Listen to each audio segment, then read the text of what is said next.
Hi everyone, welcome back to my channel. My name is Yvonne, and in today's video I just wanted to talk briefly about democratization democratization of information. And this is basically information and statistics of the data that has been harvested by social media companies. So democratization of information is basically making information available to a wider audience. So I'm reading, I wrote some notes about this, and part of my channel is I do believe that data that has been collected, harvested by social media companies with the purpose of influencing public opinion, influencing elections, apps and programs that have been written and are embedded in these social media apps. This the details of this information needs to be made public. It needs to be democratized. So when I'm doing videos about talking about psychological warfare, basically the essence of my videos is this information needs to be democratized. It needs to be made public. It needs to be available to a wider audience and not just to the people who work in campaigns and people who work in the political field. It needs to be made available to everybody.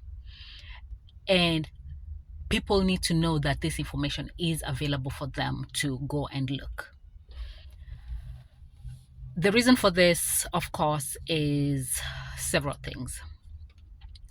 One of the main ones is the power belongs to the people. And as such, people need to be able to make informed decisions.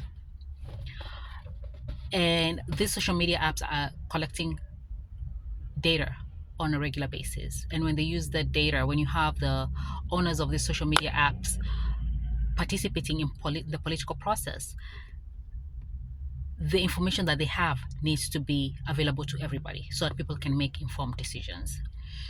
And this, of course, can be done through policy, but I'm very wary about policy because sometimes policy, what it does is policy and regulations, they can stifle innovation. So that's why I'm not veering towards policy as much.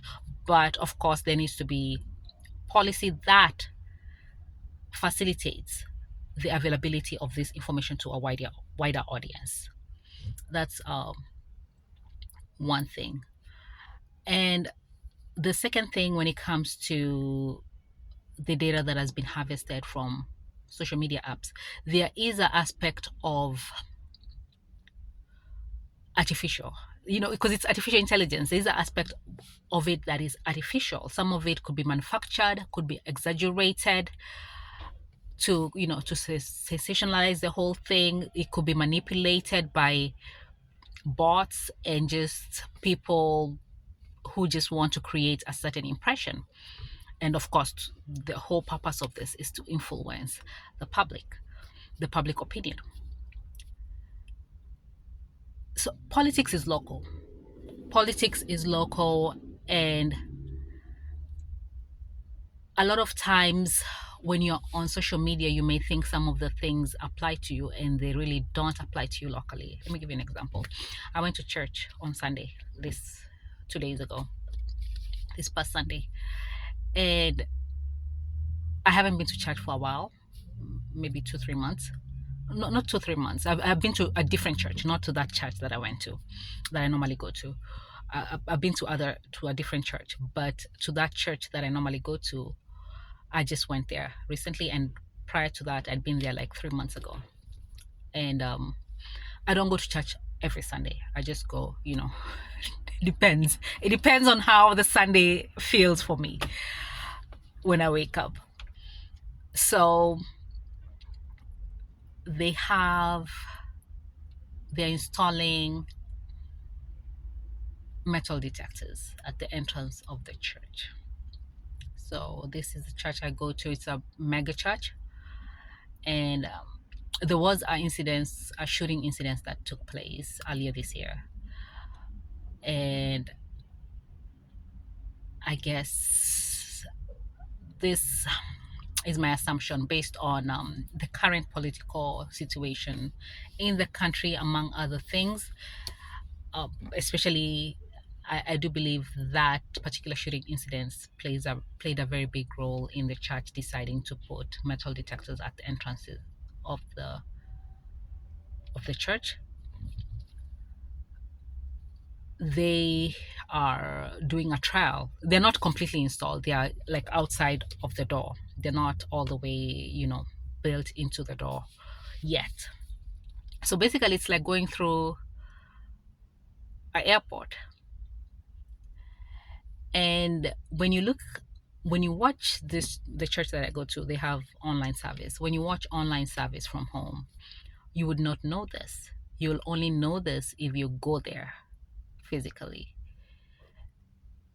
And that will make you aware that there is some form of danger lingering. There are people who are coming into the church with the intent of harming the pastor and the people who are attending that church.